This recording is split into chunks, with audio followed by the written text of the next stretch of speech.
Good evening and happy Tuesday. Welcome to our latest episode from our weekly snippets of my upcoming book. How's that working for you when you are your own obstacle? So, tonight we're going to continue the discussion from Saturday. We talked about forgiveness on Saturday. So, now we're going to talk about that aftermath of forgiveness. What happens after you're able to let go of that pain, those grudges, those things that are about you, things that you're trying to forgive yourself for, or things that you are trying to forgive other people for. So, we're going to talk about that tonight with the overarching theme of unveiling the path to forgiveness as a reflection journey. And, just kind of looking at it in another way of exploring the power of letting go and finding peace. So, in our last episode, we talked about forgiveness with a tie in to one of our main characters, Dee Dee. So, in tonight's discussion, we're going to focus on those positive outcomes that forgiveness can bring. In the book, you'll gain more insight once you get to read the full book into how this shows up for each of our two main characters and some of the additional supporting characters. So, the first thing with tonight, I do want to make sure that we cover up front is just a basic understanding of forgiveness, what it is, how that works, and then also looking at what it is not. So, forgiveness is basically where you are having a conscious decision to let go of resentment and those negative emotions towards yourself or towards others. Again, easier said than done, right?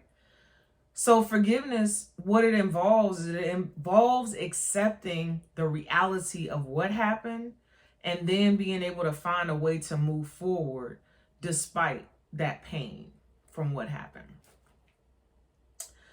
So, with our characters, our two main characters, Dee Dee and Blue, you've seen in the snippet so far that with Dee Dee, especially our most recent one, Dee Dee reveals how important it is for, first of all, us to acknowledge our role in our struggle.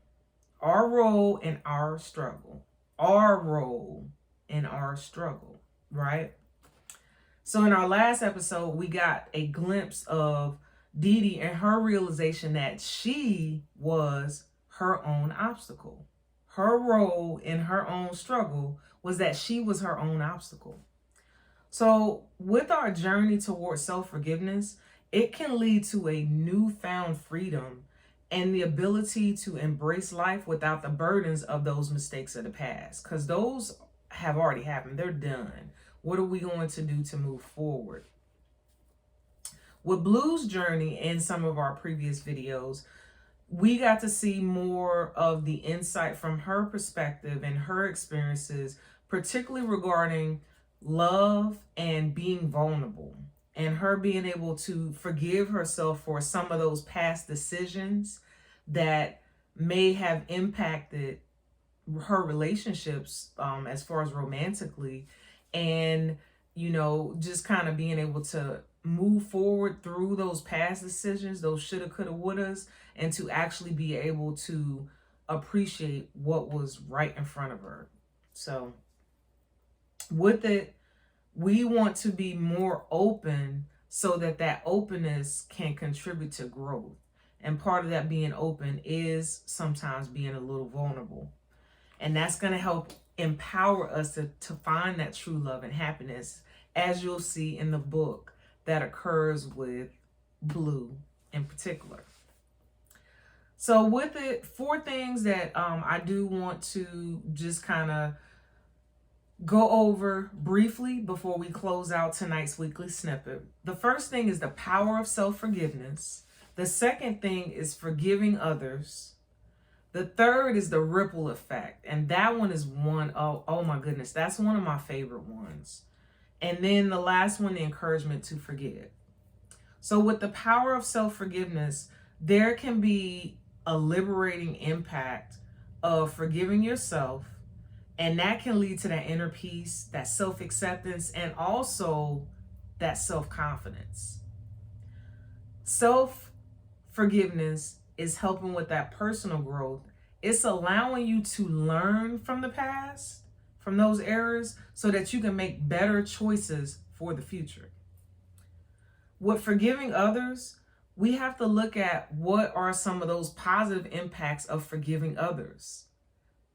Rather than holding on to those grudges or those feelings of wrongdoing that other people you feel have slighted you on, there's so much power into being able to not condone what they did, but to allow yourself to become free from it so that you don't have that weight of anger and resentment that you're holding on to. And this thing has already happened, and it's kind of where, okay, are you going to continue to live in that past hurt, or are you going to acknowledge it and be able to move forward? And again, not condoning the behavior or the situation, but being able to let go of that anger and that resentment. The other thing with it is we see in the book the positive impact that forgiving others it has on our characters, and you'll hear a little bit more about that briefly over the next couple of weeks. And then of course when you get the book. So the next thing is the ripple effect. That ripple effect is that spreading of the positivity and the healing, so that it not only causes that good impact on us, but also it overflows out to other people, to our community, to our loved ones, to those, that interact with us, because it's allowing us to actually give people the best version of ourselves instead of the bitter, the angry, resentful version. In the book, we see that ripple effect of how it ends up impacting other people's lives. Their lives overlap, so the ripples just continue to expound and to grow, which is a great thing. So just like sometimes those, what do they say, the negative energy can spread, that positive energy can spread, and that positive energy, once it spreads, that momentum gets going even more so. So that's just some of the pieces of the ripple effect, right? The encouragement to forgive is the last thing. With that encouragement to forgive, we want to reflect on any unresolved conflicts or grudges that may be holding on, or we're holding on to, and consider those benefits of forgiveness, like some of them we've already discussed. It's basically a gift to yourself, and it's paving that way for a brighter, more fulfilling future. So in conclusion, we talked about during today's weekly snippet, we talked about some of the main positive outcomes of forgiveness, which include understanding, power, forgiving others, the ripple effect, and then encouragement, right? Encouragement to forgive. So practicing that forgiveness, it's not an easy thing, but nothing worth doing or having is an easy thing, but trust the process. The good thing about it is that practicing that forgiveness for you and towards other people, that's going to help you to be able to live a happier, more peaceful life, and not living in the past, but moving forward towards the future. So thanks for joining me tonight for our weekly snippet. And tonight we discussed forgiveness, on the other side of forgiveness, some of those positive things that happen with that journey. And I really appreciate you all for continuing with me on this journey as we learn more about Blue and Dee Dee and some of the other characters, and get ready for the actual book to be out there. More to follow over the next few weeks. So not saying bye, but bye for now. And we will see y'all next time. Have a great evening and a blessed rest of your week.